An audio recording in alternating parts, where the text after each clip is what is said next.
لکه نن ته تبلیغ کوي نو تا د وی اسی تبلیغونه کوي ځان نصر خوګي لکه که شعر کې د الله د رضا لپاره دا د قرآن درس د قرآن ترجمه په پښتو او اردو دواړو کې سورۃ اعراف آیات نمبر 163 نمبر آیات نواله تر 167 نمبر آیات پورې په پښتو او اردو کې ترجمه ده او مخه ته چې تاسو دا ویډیو وګورئ مخه ته بیا تاسو ته پکې قرآن خی کتب او لاندې اردو هم لیکل شي او په پښتو کې به مولانا مفتی سید شاہ سے پاکستان کراچی لانڈی توحیدآباد کالونی نواز شریف اسکیم کے سامنے عثمانیہ مسجد نیئر لانڈی اسٹیشن نیئر داؤد چورنگی په پښتو کې انشاءالله ترجمه بیانی او زمونږ ویډیوګانې هر یو ویډیو د قرآن ترجمه او د علماء بیانات سبسکرایب کړئ او لایک کړئ او شیر کړئ په شیر کېدو لایک کېدو به تاسو ته الله پاک اجر راکړي کومنٹ ضرور راولېږئ کومنٹ څوک رالیږي نه اوس شیر کا بیا به دې هیر شي او لایک هم ورکړه مخې ته بیا ویډیو ګوره خیر دی قالو ندی وی دغه دعوت ورکونکي امر بالمعروف او نهي عن المنکر کوونکي دغه د هغه زماني تبلیغیان چې چا منع کوله چې دا کار مکوئ قالو ندی جواب کوي معذرة الى ربكم اے نعتذروا معذرة الى ربكم دا خلق دی د بارا منګو چې عذر کو خپل رب ته معذرة الى ربكم عذر کو خپل رب ته ولعلهم يتقون شاید چې دي ځان بچ کی د دینا زمون کار دی وینا بیان منکول که سبارانه الله تپوس کی چې تاسو ولی خلق نه منکو او دی اخکار کو نو منگ سره به جوابی چې الله مونږ خو خلق منع کړو منگ سره به عذری د موسی علیہ الصلوۃ والسلام نه پس کله چې داوود علیہ الصلوۃ والسلام زمانہ راغله نو دا یو کله دی د مدین او د تور میس کی ایله نومې دی ایله د سین په غاړه دا قوم آبادو دی ته حکم داو شو چې تاسو به د خالی یعنی هفته په ورځ هیڅ قسم کار نه کوئ او ښکار به هم نه کوئ نو دی باندې دا امتحانو دا قوم بیا درې ډلې شو یو هغه چې د دې حکم نافرمانی وکړه او ښکار یې وکړ دویمه ډله هغه وه چې هغې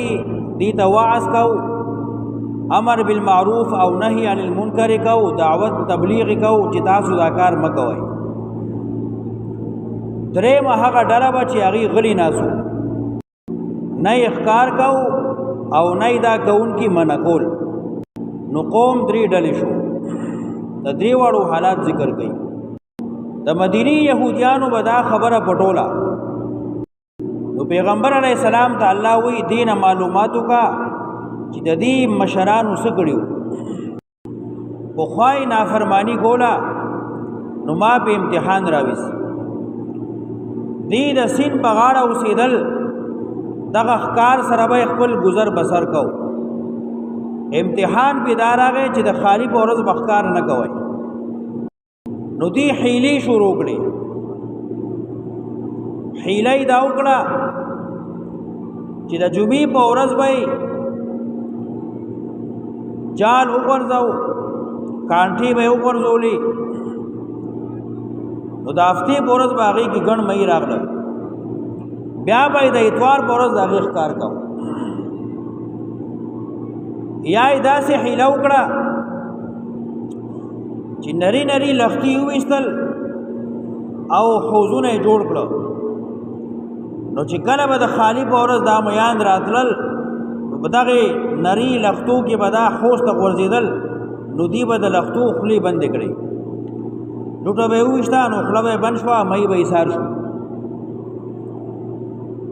نو بیا به د اتوار په ورځ هغې ښکار وکړه دا دی حیله کوله لکه بعضې حیلهګر خلک یې قسمه قسم حیلې کوي بعضې داسې خلک وو چې یو شکور به یې راواغست هغې کې به یې لاندې د زکات پیسې کېښوي پاسه به یې وربشې پې واړولې نو یو فقیر مسکین ته به ویل چې دا قبول کا هغه به هغه چاپړی شکور قبول کو نو بیا به ورته ویل چې دا به ما خرڅ کا نو هغه په لږو پیسو کې هغه شی خرڅ کړ نو وربشو لاندې به پیسې پټې وي. نو دې طریقې سره به یې حیله وکړه نو خپلې پیسې به زکات به هم ورکړه او حیله به هم وشوه. نو دی الله منع کړي چې د هفتې په ورځ به ښکار نه کوئ. نو دی به د جمعې په ورځ لښتي وایستل خوځ به یې جوړ کړه نو د هفتې په ورځ به ګڼ میان راتلل پاسه به سر باندې روان.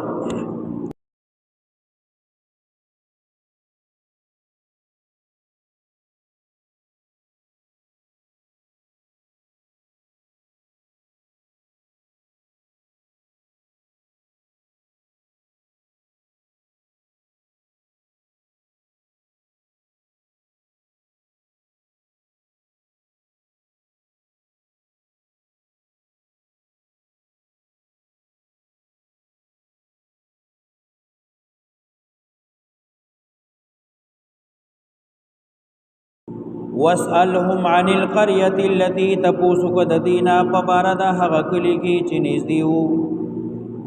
حاضرة البحر نږدې وو دریاب ته اذ يعدون في السبت کله چې د حد نه تیر وتل په خالی کې فی السبت پبارد خالی کې اذ تأتيهم حیتانهم کله بچرات له دیتا مید دی یوم سبتهم پرز د خالد دی شرعا مخامخ شپږ ورځې و مهینه ښکارېدل او د هفتې په ورځ به ټول په یو ځای را روان شو ځکه چې امتحان و یوم لا یثبتون کله به چې خالي ورځ نه وه لا تأتیهم میان من راتلل دیتا کذالک دغه رنګې امتحان مې وکړو د دې په سبب د هغې چې دی و نافرمان. وَإِذْ قَالَتْ أُمَّةٌ مِّنْهُمْ کله چې ویوي ډلې د دینا لِمَ تَعِظُونَ قَوْمًا دا وینا د هغه چا ده چې هغې غلي ناسو خاموش پخپله به اخکار نه کو خو نور هم نه منع کول. وَإِذْ قَالَتْ أُمَّةٌ مِّنْهُمْ کله چې ویوي ډلې د دینا لِمَ تَعِظُونَ قَوْمًا ولی نصیحت کوي یو قوم ته اسی ځان له سر خوګوي لکه نن ته تبلیغ کوي نو تا ته وی اسی تبلیغونه کوي ځان له سر خوګي. لم تعذون قوما ولی پند کوي ولی نصیحت کوي داسې قوم ته الله مهلكهم چې الله به هلاکی او معذبهم عذابا شديدا یا باور سزا ورکی سزا ډیره سخته. قالو ندی ہوئی دغه دعوت ورکون کی امر بالمعروف او نهی عن المنکر کون کی دغه د هغه زمانی تبلیغیان چې چا منع کوله چې دا کار مکوي. قالو ندی جواب کی ہوئی معذرة الى ربکم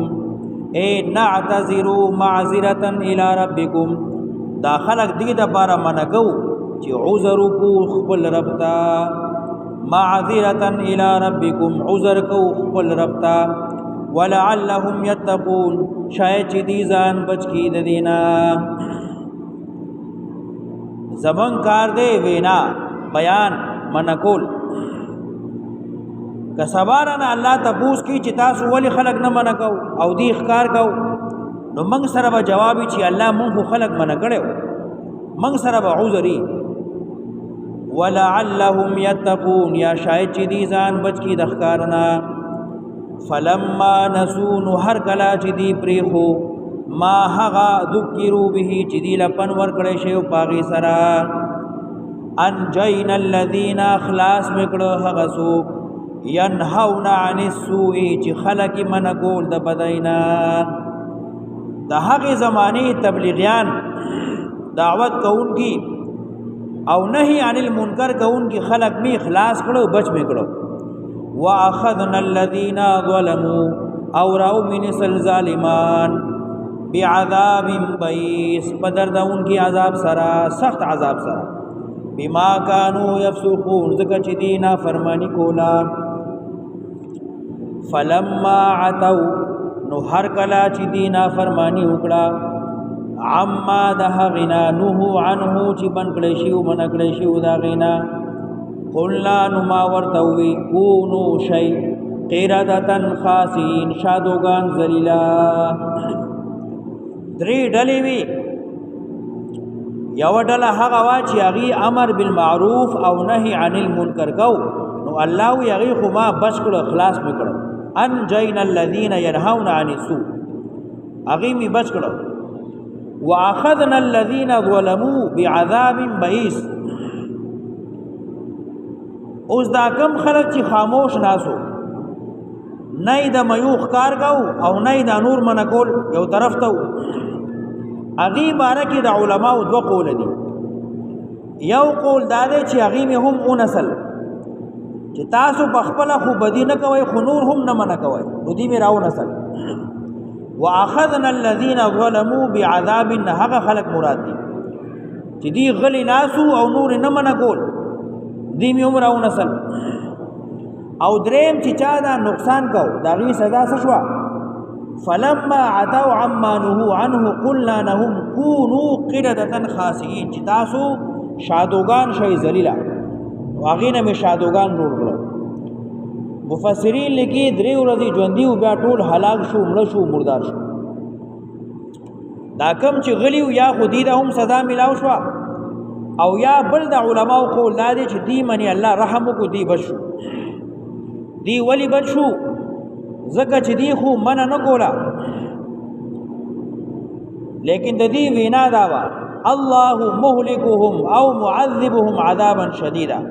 چې تاسو ولې ځان له سر خوږوئ، ولې دعوتونه ورکوئ، تبلیغونه کوئ، پرېږدئ چې الله یې هلاکي، عذاب وله ورکړي. نو یو قول دا دی چې دی خو هم ونسلی شو، او دویم قول دا دی چې دی باندې هم الله رحم وکړي. وَإِذْ تَأَذَّنَ رَبُّكَ، یاد که هغه وخت چې اعلان وکړو رب ستا، لَيَبْعَثَنَّ خامخا رالیږي به علیهم دی باندې، دی یهودیانو باندې، الی یوم القیامت، تر قیامته، من هغه څوک یسومهم چې سزا به ورکوي دیله، رسی به دیتا سوء العذاب، بدترین عذاب. دا د الله فرمان دی. الله اعلان کړی دی چې تر قیامته یهودیانو منی با عذابی، دی ته وی تخویف دنیوی. یو خود دی چې کوم مشرانو الله شادوغان کړه، او بیا دویم تخویف دا دی چې تر قیامت به الله دی له سزاګانې ورکړي. اول د سلیمان علیه السلام زمانہ کې دی الله رسوا کړه، بیا یو بل بادشاہ راغی بخت نصر، دا هغه زمانہ کې دی منی الله عذاب راویست. بیا یو بل بادشاہ راغی دا هغه زمانہ کې، بیا چې کله نبی علیہ السلام خپل ریاست قائم کو مدینه کې، نو دی د مدینې نه وشړل خیبر ته، او بیا د خیبر نه بل طرف ته ولېږل. بیا د فاروق اعظم زمانہ کې دی منی نور مصیبتونه راغله. دارنګي تر قیامت به الله دی له سزا ورکړي، او آخره کې به دی د مسلمانانو د لاسه وجل کېږي، او عیسی علیه السلام به راځي او دجال به وجني، او دا ټول عیسیان به هغه قتلي وجني به، دا ټول به شام کې جمع کېږي. او حدیث کې راځي کله چې یو یهودي یا عیسائی دغه شام کې جمع شوي دي یهودیان، دی به چې کله دا یو ګډ شاته پناه اخلي یا د ونې شاته پناه اخلي، نو دا ونه به چغه کې چې ای مسلمانه زما خوا کې پټ ولاړ دی. نو د دې انجام دغه دی. وَإِذْ تَأَذَّنَ رَبُّكَ، کله چې اعلان وکړو رب ستا، خامخا لیږي به د یهودیانو منې تر قیامته هغه څوک چې سزا به ورکوي دی له بدتره سزا. ان ربک لسریع العقاب، یقینا رب ستا زر عذاب سزا ورکوونکی دی. وانه لغفور الرحیم، او یقینا خامخ الله بخونکی دی مهربان منونکو لرا. چا چې د الله حکم نه دی منلی نو الله دنیا کې تباه کړی دی، او چا چې د الله حکم منلی دی نو الله بخونکی مهربان دی. ای ماته وګوره، ماته وګوره، اوس شعر کا، اوس شعر کا، بیا به د نیر شي څه کوې؟ اوس شعر کا، یا خو خدای پاکه